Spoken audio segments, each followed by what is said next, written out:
1 year ago, I installed 4 stainless steel bollards in my driveway to prevent my truck from being stolen.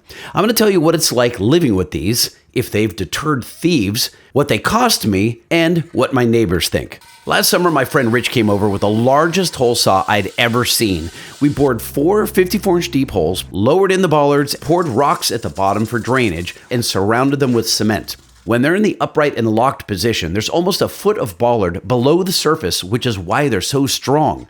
These 4-inch diameter units are rated to stop a 5,000-pound vehicle at 25 miles per hour. Here's how they work. There's a handle on the top which sits relatively flush when you're not using it, so you can drive right over it. There's a keyed lock on the back, which I'm not going to show for obvious reasons. And when you turn the key, there are 2 pins that retract inside the bollard, allowing it to be slid up and down. There's a bushing that allows them to move smoothly with no lubrication. They weigh about 20 pounds, and Rich's daughter was able to retract them with little effort.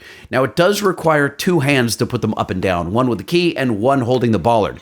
About once every 2 months, I spray them with stainless steel cleaner and wipe them with a rag. Same thing you'd use on your refrigerator. This is what they look like after a year of driving over them with a 6,000-pound truck and various cars.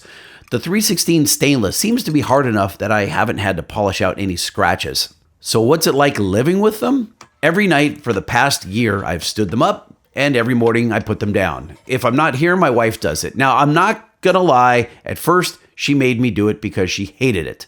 But since then, she's kind of warmed up to them. In fact, she's gotten so used to them, she'll turn to me in bed at night and ask, "Did we put the bollards up?" What about the neighbors? At first, they were super curious, asking tons of questions. In fact, I was mocked by 2 neighbors who said that I should have put my money into enlarging our tiny 1-car garage, which would have been 10 times the cost because I would have had to modify the entire front of the house.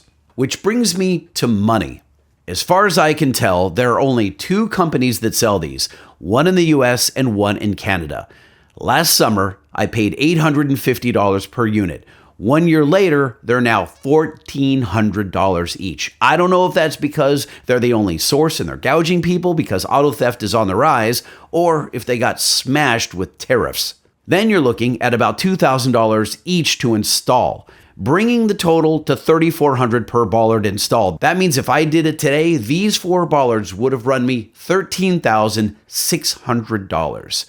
As of today, there have been no attempted thefts. So I consider that a win. And if you're interested in learning more about bollards, I've kind of become an expert. Hit me in the comments down below.